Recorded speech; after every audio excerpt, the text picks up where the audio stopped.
यदि आप हमारे चैनल के सभी गाने को पसंद करते हैं तो डीडी प्रोडक्शन हाउस के यूट्यूब चैनल को लाल बटन दबा के सब्सक्राइब करें और घंटी के निशान को जरूर दबाएं। ठीक है।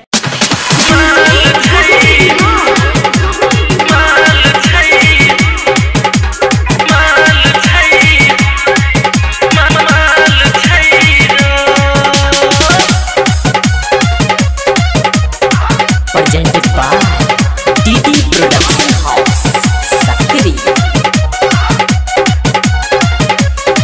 रोड पर चल देखही चल कमाल छैरो। रोड पर चल देखही चल कमाल छैरो। हाँ कमाल छैरो। ई छौरी डीजे वाला छौ राह कमाल छैरो। ई छौरी डीजे वाला छौ राह कमाल छैरो। रोड पर चल देखही चल कमाल छैरो। रोड पर चल देखही चल कमाल छैरो। हाँ कमाल छैरो। ई छौरी डीजे वाला छौ राह कमाल छैरो। ई छौरी डीजे वाला छौ राह कमाल छैरो।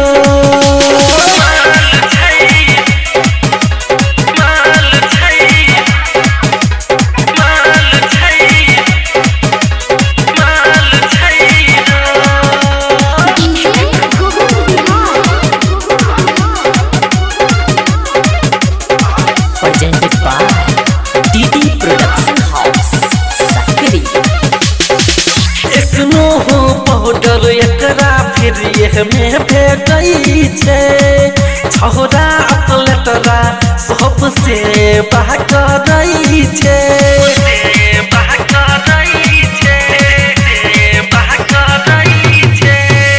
एसनो हो पाउडर एकरा फिर यह में भेटई छे।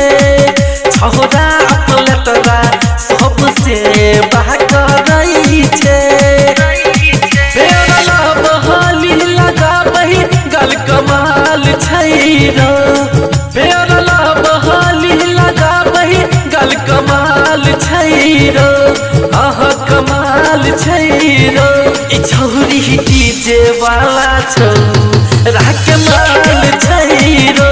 ई छौरी डीजे वाला छौ राह कमाल छैरो।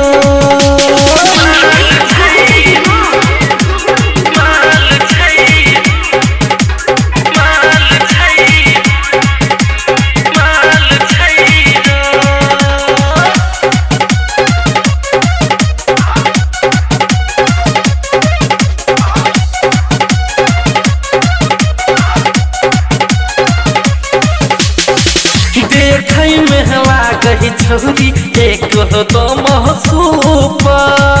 उहू में सुनय हेस दीवाना भेलै एकरा ऊपर।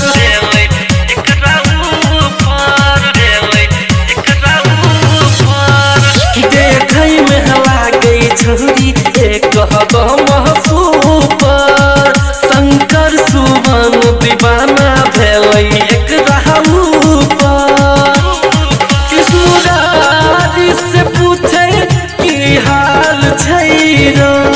कृष्णमुरारी से पूछे की हाल छैरो।